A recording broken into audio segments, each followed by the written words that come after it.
3 సినిమాల నుంచి మీరు నేర్చుకున్న లైఫ్ లెసన్స్ ఏమైనా ఒక 3 మూవీస్ గురించి చెప్పండి? 'నువ్వు నాకు నచ్చావులో' వెంకటేష్ గారు చెప్పే సీన్.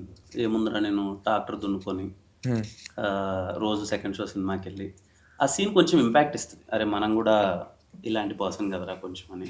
లేదా ఏదైనా యాక్టర్ చెప్పింది గాని, లేదా ఎనీథింగ్. నాకు 'శోభన్ బాబు' గారు ఒక మాట చెప్పారు. ఎప్పుడో లాంగ్ బ్యాక్ ఇంటర్వ్యూలో చూసాను. ఓకే. ఆయన ఒక మంచి మాట చెప్తాడు ఏంటంటే, "నువ్వు నీ కొడుక్కో, నీ పిల్లలకో మిగలబెడదాము మొత్తం అంతా చెప్పి నువ్వు వాళ్ళ మీద పెడితే, వాళ్ళు దాన్ని రాంగ్‌గా యూజ్ చేస్తే నువ్వు ఇంకా వాళ్ళని చెడగొట్టినోడివి అవుతావు. నిజంగానే వాడు గాని రైట్ పర్సనే అయితే నువ్వేమి ఇవ్వకపోయినా సరే వాడే సంపాదించుకున్న లైఫ్‌ని లీడ్ చేస్తాడు." అన్నది అప్పుడు ఎందుకో నాకు బా నచ్చింది. అంటే చాలామంది ఏం చేస్తారంటే సంపాదిచ్చి పిల్లలకిద్దాము, నెక్స్ట్ జనరేషన్‌కి క్యారీ ఫార్వర్డ్ చేద్దాము. మనమే ఉండాలి, మనమే చేయాలి అన్న ఇది ఉంటది గదా! మా నాన్న వాళ్ళు ఎంతిచ్చారో పక్కన పెడితే, మనం కష్టాలన్నీ చూసి వచ్చుంటాం గదా! హ్మ్. ఫ్రమ్ జీరో టు హియర్ అంటారు గదా! కరెక్ట్. చూస్తాం కదా! అదే లైఫ్ అంట నేను. ఓకే. అది ఎక్స్‌పీరియన్స్ అది నువ్వు ఎన్ని కోట్లిచ్చినా రాదు నీకు.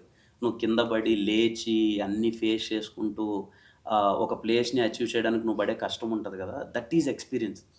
ఆ ఎక్స్‌పీరియన్స్ అన్నది బాగా చిన్నప్పటి నుంచి డబ్బులున్నోళ్ళకి రాదేమో అని నా ఫీలింగ్.